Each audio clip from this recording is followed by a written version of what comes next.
রাত্রেবেলা নাকি মা হাঁটেন, নাচেন, ছাদে হাঁটেন, এসব নাকি শোনা যায়। দক্ষিণেশ্বরের মা হাঁটলেন না, কালীঘাটের মা হাঁটলেন না, শ্যামা সুন্দরীতে এসে মা হাঁটলেন। থেকে পুজো দিতে এসেছি, এখানে পুজো দিতে এসে এরা দরজা ভাঙচুর করছে, দরজাটা ধাক্কানো হচ্ছে জোরে জোরে, যেন একদম ভিতরে ঢুকে মারপিট করবে এমন একটা অবস্থা। এটা কি মায়ের মন্দিরে এরকম অবস্থা?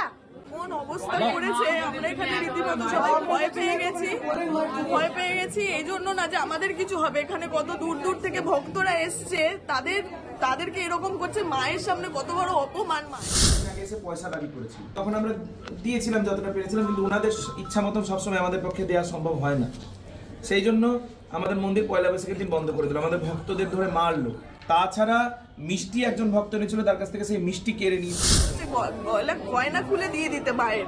এটা কি কখনো সম্ভব? একটা পুজো, এত বছরের পুজো, কত মানুষরা এসছে মাকে ভক্তি করে পুজো দিতে এসে, বছরের প্রথম দিন এইরকম ভাবে হেনস্থা করা হচ্ছে। এর একটা অবশ্যই খুব কড়া ব্যবস্থা নেওয়া উচিত, সবাই মিলে এটা প্রোটেস্ট করা উচিত। শোনা নেবে কেন, কি কারণে ভক্তরা দিয়েছে?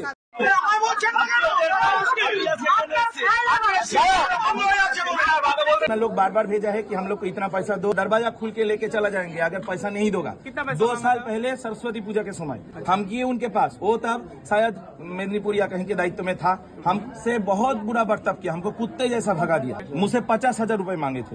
इस बार झमेला का कारण है 1 लाख रुपए मांगा 1 जनवरी के लिए। कभी कभी माँ का गहना चाहता है कि माँ का गहना हम लोग को दो, तो हम लोग कैसे देंगे? बोल रहा है तुम लोग 2 नंबरी करके गहना लेते हो। 2 नंबरी करके कोई गहना ले सकते हैं? आप लेके दिखाइए तो। क्या बिजनेस चलता है? हम लोग की यहाँ पे प्रसाद भी फ्री में दिया जाता है, साड़ी जो कपड़ा माँ का पहनता है वो भी फ्री में दिया जाता है। ऐसा नहीं कि कहीं पे टोकन दिया जाता है, बड़ा बड़ा मंदिर में पहले से टोकन दिया जाता है, किंतु हम लोग यहाँ पे कोई टोकन सिस्टम नहीं है। आप भी आके खड़ा होइएगा तो आपको भी दिया जाएगा। তাদের কোনো ট্রাস্ট বা তাদের কোনো কিছু বৈধ কিছু আছে কিনা সেটা সন্ধান পাওয়া যায়নি। টোকেন সিস্টেম করতে হবে, সেই টোকেনটা ওনারা দেবেন, আর সেই টোকেনটা দিয়ে যা হবে উনি নেবেন, এবং ওরা এমনভাবে ম্যানেজমেন্ট করবেন যে বাইরে কোনো ঝামেলা হবে না, ওনার ছেলেদেরকে দেবেন। তো আমাকে উনি হিসাব বলছেন যে, আমি বললাম আমাদের এখানে টোকেন সিস্টেম নেই, আমাদের নিয়ম যদি নুন ভাত হয় তো মা নুন ভাত খাবে, আর ভক্তরাও তাই খাবে। আমাদের আলাদাভাবে মায়ের জন্য কখনো একটা বেগুনও ভেজে দেওয়া হয় না, যা হয় সবার জন্য এক জিনিস হয়, আমাদের মন্দিরের এই নিয়ম। তো এই টোকেন আমাকে বলছেন যে যদি আপনাকে বেশি করতে হবে না, 10 টাকা 20 টাকা করেন, কিন্তু এই 10 টাকা 20 টাকা থাকবে না, পরে 100 টাকা হয়ে যাবে। আমি আপনাকে বলছি, আমি জানি ওদের, ওরা প্রথম আমার কাছে 5,000 টাকা নিত, ওরা আমার কাছে 5,000 নিতে, আজকে 1 লাখ টাকা এসে পৌঁছেছে। আমি দিতে পারিনি বলে আজ এত ঝামেলা। তো ওই টোকেন আমাকে বলছে যে যদি 30,000 লোক দিনে আসে তাহলে 10 টাকা করে হলে যা হয় ওতে আমার ছেলেদের মোটামুটি হয়ে যাবে, আপনার কাছে কোনো দাবি দেওয়া থাকবে না, আপনি রাজার মতন থাকবেন। তো আমি বললাম আমি রাজা না, শুধু মাই রাজা, আর আমাদের এখানে এরকম নিয়ম নেই যে আমাদের টোকেন দিয়ে আমরা দিব। কারণ সত্যি বলছি ম্যাডাম, আমি মুনাকেও এই কথা বলেছি, যত মানুষ এসছে, পুলিশ, সবাইকে এই কথা আমি সারা জীবন বলে যাব যে আমি আজ পর্যন্ত 1 প্যাকেট নুনও কিনিনি, আমাকে 1 প্যাকেট নুনও পয়সা দিয়ে কিনতে হয়নি। মায়ের এমনই দয়া, আমার যখনই একটু ডাল কমে আসে, তেল কমে আসে, আমাকে কেউ বলে, স্বপন বলে যে রান্না করছে, সে বলে যে বাবা তেল কিনতে হবে, পরের দিন এত তেল চলে আসে 1 মাস আর তেলের জন্য ভাবতে হয় না, ডালের জন্য ভাবতে হয় না। মায়ের এমনই দয়া, এটাই কি মায়ের জীবন্ত হওয়ার সবচেয়ে বড় প্রমাণ না? 1 লাখ টাকা দিতে হবে, 1 জানুয়ারির পার্টি হবে।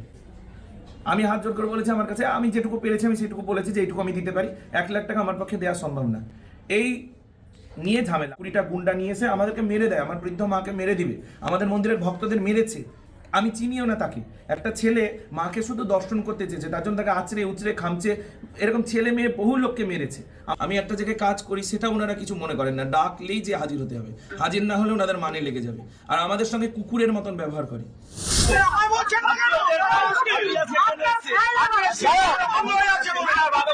কুণাল ঘোষ, ওই চোরটা, যে সারদা কাণ্ডের চোর, তার বক্তব্য কি? এতদিন আপনার মেয়েকে সামনেছেন, এর মেয়েকে দিন, আমরা মেয়েকে বিক্রি হতে দেব না। এই মন্দিরটি তাদের কোনো ট্রাস্ট বা তাদের কোনো কিছু বৈধ কিছু আছে কিনা সেটা সন্ধান পাওয়া যায়নি। পার্টিকে দিয়ে দিলে সবাই ধোয়া তুলসী পাতা, আর পার্টিকে না দিলেই সব ভালো। আমাদের মন্দিরে প্রত্যেকটা সময় 1 লাখ টাকা করে চাইতো, দেয়া হতো, এখন ট্রাস্টির মেম্বার করতে হবে। আমাদের ট্রাস্ট নেই, ওরা জানে না, ওরা এতই বোকা।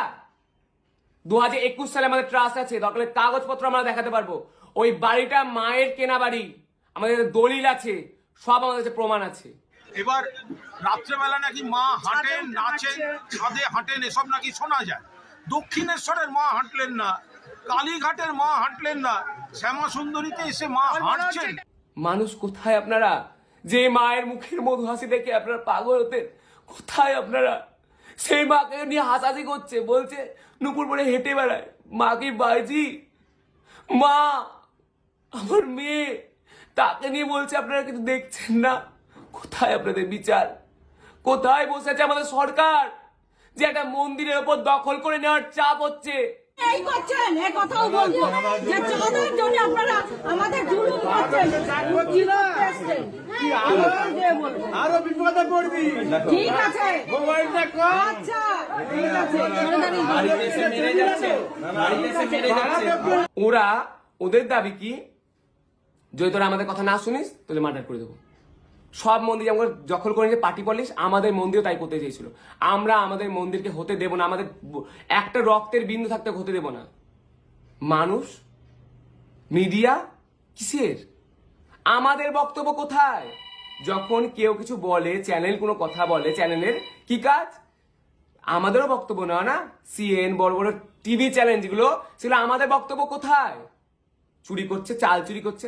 আরে তুই তো গরু চুরি করছিস, তুই তো সোনা চুরি করছিস, লোকের টাকা, গরিব মানুষের টাকা খেয়ে মেরেছিস, সেইগুলো হিসাব কই? আর আমরা চুরি করছি, আমরা প্রত্যেকটা দিন দুমালে মানুষকে প্রসাদ খাওয়াই ফ্রিতে, সেই ভিডিওগুলো কই? আমাদের মন্দিরে প্রত্যেকদিন মায়ের শাড়ি দেওয়া হয়, প্রত্যেক বছর দুবার মায়ের বস্ত্র দান করে হাজার হাজার ভক্তের মধ্যে। আমরা মন্দিরে টাকা চাই, সোনা চাই? অতই সহজ? বলছে আপনার মাকে, আপনার মেয়েকে অনেক সামনে নিয়েছেন, আমাদের সামনে দিন। আপনি যদি আমাদের কথা শুনেন, সব চ্যানেলে ভিডিও মিটে যাবে, সব আপনার পরিষ্কার যাবেন, মায়ের মন্দিরে আবার আমরা নিতে পারবো না।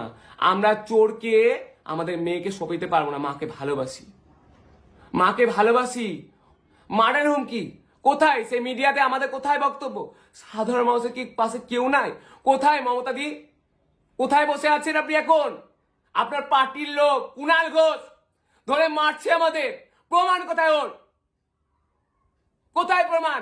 আপনি যে এত কিছু করছেন দেশের জন্য, মন্দিরের জন্য, সব দেখানো কোথায়? আমাদের ধরে অত্যাচার হচ্ছে, আমাদের কোনো কথা শুনবে না? আমাদের কথা শুনবে না মানুষ? আমরা যে বলছি, আমাদের বাইট কোথায়? আমাদের কথা কোথায়? ও, আপনি ওদের সাথে নাকি? মিথ্যা না, আমরা মাকে এমনিও বেঁধে নিয়ে জানি, মায়ের ট্রাস্ট তৈরি করে তারপরে ওখানে মায়ের মন্দির হয়েছে। সব মিথ্যা। উনি প্রথমেও এসেছিল, মায়ের প্রসাদ খেয়ে গেছে, সেদিন তো খারাপ লাগেনি? এত বছর ধরে এসে তখন তো খারাপ লাগেনি? খারাপ লাগলো কখন? 1 জানুয়ারির দিন, যখন প্রচুর ভক্ত সমাগম হবে, তখন সবকিছু বন্ধ করে দেবো। এটা প্ল্যান না? কি বলছে ওনার প্রথম ভিডিও? তো দুটো ভিডিও ছাড়ছে। প্রথম ভিডিওতে বক্তব্য ওনার, আমরা চোর, আমরা খারাপ, আমরা সবকিছু। আর সেকেন্ড ভিডিওতে উনি কি বলছে? প্রশাসনের যদি সব কথা মেনে নেয়, তাহলে ওদের ওই মন্দির করতে হবে। তার আগে বলে 4 ফুটের রাস্তা, তখন 40 ফুট, 400 ফুট সব রাস্তা হয়ে যাচ্ছে, ভক্তরা আসতে পারবে। উনার শর্ত কি? উনাকে ট্রাস্ট নিতে হবে, তৃণমূলের লোককে নিতে হবে। আমরা মানবো না, কোনো পার্টি মায়ের মন্দিরে আসবে না, বেঁচে থাকতে হবে না। আমরা বেঁচে থাকতে, আমাদের একটা রক্তের বিন্দু থাকতে আমরা হতে দেবো না। হতে দেবো না মানে হতে দেবো না। আমি দেখতে চাই যে মায়ের জোর বেশি না তোর জোর বেশি। শয়তান, তুই নির্বংশ হবি। তোকে আমি অভিশাপ দিলাম, তোর পুরো পরিবার আর যে পাড়া ছেড়ে এসছে সে পাড়াও নির্বংশ হবে।